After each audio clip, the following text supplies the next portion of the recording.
राम राम सभी प्यारे साथियों को स्वागत है आप सभी का आपके अपने चैनल लर्नोलॉजी अड्डा में।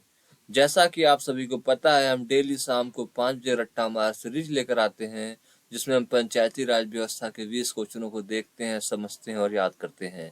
आज पंचायती राज व्यवस्था का आज का हमारा आखिरी प्रैक्टिस सेट 77वां होने वाला है। इसके बाद जो भी प्रैक्टिस सेट आएगा हम उसमें यूपी स्पेशल के क्वेश्चनों को देखेंगे। तो आज पंचायती राज व्यवस्था का आखिरी प्रैक्टिस सेट होने वाला है, जो कि 77वां प्रैक्टिस सेट होने वाला है हमारा। इस 77 प्रैक्टिस सेट में हमने कुल लगभग 1500 क्वेश्चनों को देखा है और यूपी स्पेशल के भी हम ऐसे ही क्वेश्चन को देखेंगे। चलिए देर न करते हुए वीडियो को शुरू करते हैं। पंचायती राज व्यवस्था के पिछले प्रैक्टिस सेट और वीडियोस को आपने नहीं देखे हैं तो प्लेलिस्ट में जाकर देख सकते हैं। चलिए वीडियो को शुरू करते हैं। आज का हमारा पहला क्वेश्चन है, राष्ट्रीय ग्राम स्वराज अभियान योजना को पहली बार किस अवधि के लिए मंजूरी दी गई थी? 2018 से 2018-19 से 2021-22 तक, 2018-19 से 2022-23 तक, 2019-20 से 2021-22 तक या 2019-20 से 2023-24 तक। जिसका सही जवाब है राष्ट्रीय ग्राम स्वराज अभियान योजना को पहली बार केंद्रीय मंत्रिमंडल द्वारा वर्ष 2018-19 से लेकर 2021-22 तक के लिए मंजूरी दी गई थी। चलिए बढ़ते हैं हम अपने अगले क्वेश्चन की तरफ। अगला प्रश्न है हमारे सामने, राष्ट्रीय ग्राम स्वराज अभियान का केंद्रीय घटक है? कौन सा केंद्रीय घटक है राष्ट्रीय ग्राम स्वराज अभियान का? हमारे ऑप्शन है पंचायतों को प्रोत्साहन देना, ई पंचायत परमिशन मोड परियोजना को लागू करना और ए और बी दोनों या इनमें से कोई नहीं।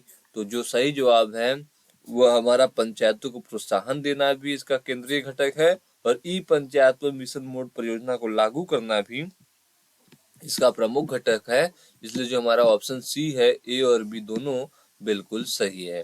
चलिए बढ़ते हैं अगले प्रश्न की ओर। अगला प्रश्न है, राष्ट्रीय ग्राम स्वराज अभियान का राज्य घटक क्या है? अभी तक हमने देखा केंद्रीय घटकों को, अब राज्य घटक क्या है? क्षमता निर्माण और प्रशिक्षण गतिविधियां, पंचायतों को प्रोत्साहन देना। तो इसमें जो हमारा राष्ट्रीय ग्राम स्वराज अभियान का राज्य घटक है और पहला ऑप्शन ए ऑप्शन है, क्षमता निर्माण और प्रशिक्षण गतिविधियां। पंचायत को प्रोत्साहन देना जो है वो केंद्रीय घटक है। बढ़ते हैं अगले प्रश्न की ओर। अगला प्रश्न है हमारे सामने, राष्ट्रीय ग्राम स्वराज अभियान के तहत किसको प्राथमिकता नहीं दी जाएगी? एक ऑप्शन ऐसा है इनमें से चारों में से जिसको प्राथमिकता राष्ट्रीय ग्राम स्वराज अभियान में नहीं दी जाएगी। गाँव में गरीबी से मुक्ति को, बच्चों के अनुकूल गाँव से, जल पर्याप्त गांव से, शहरों में भी गरीबी से मुक्ति से। तो राष्ट्रीय ग्राम स्वराज अभियान के तहत शहरों में गरीबी से मुक्ति को प्राथमिकता नहीं दी गई है, जबकि अन्य विकल्पों को प्राथमिकता दी गई है, क्योंकि राष्ट्रीय ग्राम जो है गांवों का अभियान है, स्वराज अभियान है, शहरों के लिए लागू नहीं होता है। बढ़ते हैं अगले प्रश्न की ओर। अगला प्रश्न हमारे सामने, राष्ट्रीय ग्राम स्वराज अभियान के तहत प्राथमिकता प्रदान की जाएगी? किसको किसको की जाएगी प्राथमिकता प्रदान? तो आप कहेंगे स्वस्थ गांव को प्राथमिकता दी जाएगी, गांव में आत्मनिर्भर बुनियादी ढांचा को दी जाएगी प्राथमिकता, सामाजिक रूप से सुरक्षित गांव को दी जाएगी, सुशासन वाला गांव को दी जाएगी, स्कूल में मिड डे मील को नहीं दी जाएगी, क्योंकि मिड डे मील जो है वो ग्राम स्वराज अभियान के तहत नहीं आता, इसका मंत्रालय अलग है, इसका पैसा अलग से आता है। तो ऑप्शन कौन सा सही होगा? 1 2 3 4 सही है, तो 1 2 3 4 वाला ऑप्शन, हम सी ऑप्शन को क्लिक कर बढ़ेंगे अगले प्रश्न की ओर। अगला प्रश्न है, राष्ट्रीय ग्राम स्वराज अभियान योजना है केंद्रीय योजना है, केंद्र प्रायोजित योजना है या राज्य योजना है या इनमें से कोई नहीं है? तो जो राष्ट्रीय ग्राम स्वराज अभियान है वह एक केंद्र प्रायोजित योजना है। कौन सी योजना है? केंद्र की प्रायोजित योजना है ये, और इनके दो घटक हैं, केंद्रीय घटक, राज्य घटक। हमने केंद्रीय घटक को भी देखा पिछले क्वेश्चनों में और राज्य घटक को भी देखा। बढ़ते हैं अगले प्रश्न की ओर। अगला प्रश्न है, राष्ट्रीय ग्राम स्वराज अभियान के संशोधित रूप को किस अवधि के लिए मंजूरी प्रदान की गई? 1 अप्रैल 2022 से 31 मार्च 2026 तक के लिए, 1 अप्रैल 2020 से 31 मार्च 2024 के लिए, 1 अप्रैल 2023 से 31 मार्च 2027 के लिए या 1 अप्रैल 2022 से 31 मार्च 2027 के लिए? जिसका सही जवाब है वह है 1 अप्रैल 2022 से लेकर 31 मार्च 2026 तक के लिए मंजूरी प्रदान की गई है। यह एक केंद्र प्रायोजित योजना है अब यह 15वें वित्त आयोग की अवधि के साथ समाप्त हो जाएगी। अब समाप्त हो गई है और जब 15वीं वित्त आयोग समाप्त होगी तो यह भी समाप्त हो जाएगी। 16वें वित्त आयोग का गठन हो चुका है, तो जब लागू होगी 16वां वित्त आयोग तो ये खत्म हो जाएगा। बढ़ते हैं अगले प्रश्न की ओर। संशोधित राष्ट्रीय ग्राम स्वराज अभियान के राज्य घटकों का फंडिंग पैटर्न केंद्र व राज्यों के बीच किस अनुपात में है? उसमें केंद्र कितना फंडिंग करता है, राज्य कितना फंडिंग करता है? जो इसका सही जवाब है वह है 60-40। 60-40 का इसका है। केंद्र सरकार 60% पैसे और 40% पैसे राज्य सरकार को राज्य घटकों में खुद लगाना पड़ता है। अगला प्रश्न है, मुख्यमंत्री समग्र ग्राम विकास योजना किस राज्य की योजना है? उत्तर प्रदेश की, मध्य प्रदेश की, बिहार की या उत्तराखंड की? तो मुख्यमंत्री समग्र ग्राम विकास योजना उत्तर प्रदेश की योजना है। इसे उत्तर प्रदेश के अवसर पर, उत्तर प्रदेश जो दिवस होता है हमारा, उसके अवसर पर 2018 में इसे शुरू किया गया था। कब शुरू किया गया था? 2018 में शुरू किया गया था। उत्तर प्रदेश दिवस कब होता है आपको कमेंट कर कर बताना है, उत्तर प्रदेश दिवस कब मनाया जाता है। अगला प्रश्न है हमारे सामने, मुख्यमंत्री समग्र ग्राम विकास योजना का शुभारंभ कहाँ से किया गया था? शिल्पग्राम कानपुर से, शिल्पग्राम लखनऊ से, गोरखपुर से या अयोध्या से? तो मुख्यमंत्री समग्र ग्राम विकास योजना का शुभारंभ 24 जनवरी को 2018 को शिल्पग्राम लखनऊ से किया गया था। इस क्वेश्चन के जवाब में आपको पता लग गया होगा कि उत्तर प्रदेश दिवस जो होता है वह 24 जनवरी को मनाया जाता है। चलिए देखते हैं अगले प्रश्न को। अगला प्रश्न है, पंचायतों को आत्मनिर्भर बनाने से जुड़ी योजना है कौन सी? स्वामित्व योजना, उजाला योजना, आयुष्मान योजना या इनमें से कोई नहीं? तो स्वामित्व योजना पंचायतों को आत्मनिर्भर बनाने से जुड़ी योजना है। इस योजना की घोषणा प्रधानमंत्री द्वारा पंचायती राज दिवस 24 अप्रैल के अवसर पर 2020 में की गई थी। कब की गई थी? 2020 में की गई थी। और पंचायतों को आत्मनिर्भर बनाने की कौन सी योजना है? तो स्वामित्व योजना है। बढ़ते हैं अगले प्रश्न की ओर। अगला प्रश्न है हमारे सामने, स्वामित्व योजना कैसे पंचायतों को आत्मनिर्भर बनाने में मदद करेगी? हमारे सामने ऑप्शन है, उनको देख के हम बताएंगे कैसे मदद कर सकती है। संपत्ति के निर्धारण से संपत्ति कर की प्राप्ति होगी, बिल्कुल सही है। संपत्ति कर की प्राप्ति होगी, टैक्स की प्राप्ति होगी, तो गांव आत्मनिर्भर बन सकता है अपने स्वनिधि से। संपत्ति सत्यापन व्यवस्था संपत्ति से जुड़े विवादों को सुलझाने में मदद होगा। विवाद सुलझ जाएंगे तो जो भी उस पर काम करेगा, जिसकी खेती होगी उससे उपज होगी फसलों की, तो उससे गांव का ही जो फंड है, स्वामित्व है, निधि है, वो बढ़ेगा। तो ए और बी जो दोनों ऑप्शन है बिल्कुल सही है, इसलिए सी ऑप्शन बिल्कुल सही है। बढ़ते हैं अगले प्रश्न की ओर। अगला प्रश्न है, स्वामित्व योजना के प्रायोगिक चरण में किस राज्य को शामिल नहीं किया गया है? उत्तर प्रदेश, हरियाणा, कर्नाटक या बिहार? जो सही जवाब है वह बिहार है। बिहार में अभी स्वामित्व योजना को लागू नहीं किया गया है।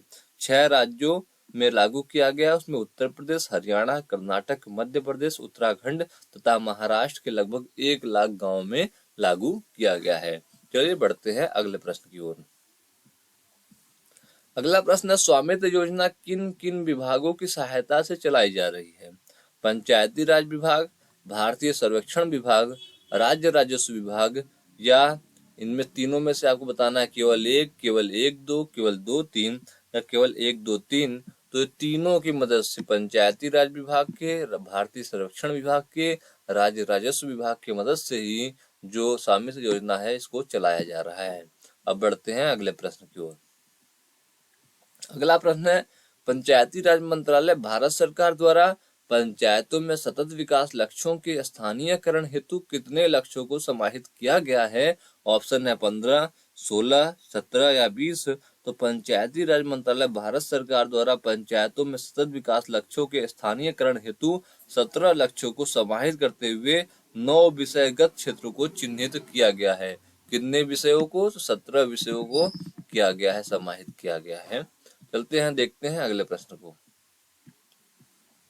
अगला प्रश्न है, पंचायतों में विकास लक्ष्यों के स्थानीयकरण हेतु चिन्हित 9 विषयगत क्षेत्रों को किन समूहों में वर्गीकृत किया गया है? सामाजिक स्थिरता, आर्थिक स्थिरता, पर्यावरण स्थिरता या उपयुक्त सभी?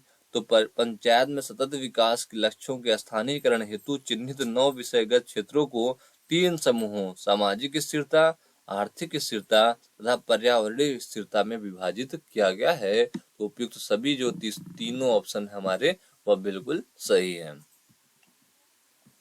अगला प्रश्न उसी से संबंधित है। पंचायतों में सतत विकास लक्ष्यों के स्थानीयकरण हेतु 9 विषयगत क्षेत्रों के सामाजिक स्थिरता समूह में सम्मिलित किया गया है।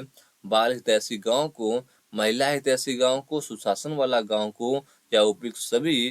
तो इसका भी जो सही जवाब है तो वह है उपयुक्त सभी। महिला हितैषी गांव भी होना चाहिए, बाल हितैषी गांव भी होना चाहिए और सुशासन वाला भी गांव होना चाहिए। बढ़ते हैं अगले प्रश्न की ओर। अगला प्रश्न है हमारे सामने, पंचायतों में सतत विकास लक्ष्यों के स्थानीयकरण हेतु चिन्हित 9 विषयगत क्षेत्रों के आर्थिक स्थिरता समूह में सम्मिलित किया गया है। स्वस्थ गांव, गरीबी मुक्त गांव, आत्मनिर्भर बुनियादी ढांचा वाला गांव। तो इसका भी जो सही जवाब है, तीनों जो होंगे तो पंचायत में सतत विकास हो पाएगा। डी ऑप्शन जो है 1, 2, 3 वह बिल्कुल सही है। उसके बाद देखते हैं अगले प्रश्न को। अगला प्रश्न है हमारे सामने, सतत विकास से संबंधित है। पंचायतों में सतत विकास लक्ष्यों के स्थानीयकरण हेतु चिन्हित 9 विषयगत क्षेत्रों को पर्यावरणीय स्थिरता समूह में सम्मिलित किया गया है। पर्याप्त जल युक्त गांव, स्वच्छ एवं हरित गांव। जो इसका सही जवाब है वह है 1 और 2, दोनों ऑप्शन बिल्कुल सही है। दोनों ऑप्शन बिल्कुल सही है। चलते हैं अगले प्रश्न की ओर। अगला प्रश्न है हमारे सामने, गांवों को गरीबी मुक्त बनाने में पंचायतों की क्या भूमिका है? सभी पात्र लाभार्थियों को सामाजिक सुरक्षा योजनाओं से जोड़ना, सभी पात्र आवंटितों को जॉब कार्ड उपलब्ध कराना, सभी पात्र नागरिकों को आयुष्मान भारत कार्ड योजना के तहत कवरेज सुनिश्चित करना या उपयुक्त सभी। तो इसका जो सही जवाब है उपयुक्त सभी है। गाँव में अगर गरीबी मुक्त करना है तो ABC जो भी योजना है इनको उनको फॉर्म भरवाना होगा, उन पर लागू कराना होगा। अगला प्रश्न है, एक स्वस्थ गांव बनाने में पंचायतों की क्या भूमिका है? संस्थागत प्रसव सुनिश्चित कराना, बच्चों का पूर्ण टीकाकरण करना, सभी पात्र परिवारों में शौचालय का निर्माण एवं उपयोग सुनिश्चित करना या उपयुक्त सभी। तो इसका जो सही जवाब है उपयुक्त सभी है। एक स्वस्थ गांव बनाने के लिए हमें यह तीनों कदम उठाने होंगे। बढ़ते हैं अगले प्रश्न की ओर। अगला प्रश्न है हमारा, पंचायतों द्वारा गांवों को बाल हितैषी बनाया जा सकता है कैसे? पूर्ण टीकाकरण द्वारा, प्राथमिक शिक्षा उपलब्ध करके, संस्थागत प्रसव को बढ़ावा देकर। इसमें जो उपयुक्त सभी है इसकी मदद से हम बाल हितैषी, बच्चों के हितैषी वाला गांव पंचायत बना सकते हैं। अब अगला प्रश्न है हमारे सामने, सतत विकास लक्ष्यों के त्रिस्तरीय पंचायतों के स्तर पर स्थानीयकरण हेतु कितने मंत्रालयों द्वारा संयुक्त प्रस्ताव पास किया गया है? 7, 17, 18 या 10। सतत विकास लक्ष्यों के त्रिस्तरीय पंचायतों के स्तर पर स्थानीयकरण हेतु 18 मंत्रालयों द्वारा संयुक्त प्रस्ताव पास किया गया है। तो ऑप्शन सी 18 जो है 18 मंत्रालयों द्वारा संयुक्त प्रस्ताव पास किया गया है। अगला प्रश्न है, किस वित्त आयोग द्वारा त्रिस्तरीय पंचायतों के लिए अलग से बजट का आवंटन किया गया है? 12वां, 13वां, 15वां या 10वां। तो 15वें वित्त आयोग द्वारा त्रिस्तरीय पंचायतों के लिए अलग से वित्त आवंटित किया गया था। कौन से बजट में किया गया था? तो 15वें वित्त आयोग में किया गया था। अगला क्वेश्चन है हमारे सामने, 15वें वित्त आयोग के अनुसार त्रिस्तरीय पंचायतों में बजट का सर्वाधिक हिस्सा प्राप्त होगा किसको? ग्राम पंचायत को, ब्लॉक पंचायत को, जिला पंचायत को या इनमें से कोई नहीं। तो 15वें वित्त आयोग के अनुसार त्रिस्तरीय पंचायतों में बजट का सर्वाधिक हिस्सा जो होगा वह ग्राम पंचायत को प्राप्त होगा। कितना होगा? ग्राम पंचायत को 70 होगा, 15 ब्लॉक और जिला पंचायत को होगा। बढ़ते हैं अगले प्रश्न की ओर, हमारे पंचायती राज व्यवस्था के आखिरी प्रश्न की ओर। हमने पंचायती राज व्यवस्था में कुल 1472 प्रश्नों को देखा। अब आगे के वीडियो में हम यूपी स्पेशल के क्वेश्चनों को देखेंगे। आखिरी प्रश्न है, स्वच्छ एवं हरित गांव बनाने में पंचायतें कैसे मदद करती हैं? सौर ऊर्जा का उपयोग को बढ़ावा देकर, बिल्कुल सही। बायोगैस प्रणाली के उपयोग को बढ़ावा देकर, बिल्कुल सही। सूक्ष्म सिंचाई हेतु ऊर्जा कुशल सौर पंपों की व्यवस्था द्वारा, बिल्कुल सही। तो ऑप्शन जो डी है हमारा उपयुक्त सभी द्वारा हम स्वच्छ एवं हरित गांव बनाने में पंचायतों की मदद कर सकते हैं। आपका बहुत बहुत धन्यवाद। आपने पूरे पंचायती राज व्यवस्था में हमारा खूब साथ दिया, पढ़ने में भी और पढ़ाने में भी। यहाँ तक वीडियो देखने के लिए आपका बहुत बहुत धन्यवाद। यहाँ तक वीडियो देखिए तो आप लाइक जरूर करें, और कुछ पूछना या बताना हो तो कमेंट बॉक्स में पूछ कर बता सकते हैं। तब तक के लिए आपका बहुत बहुत धन्यवाद दोस्तों। जय हिंद।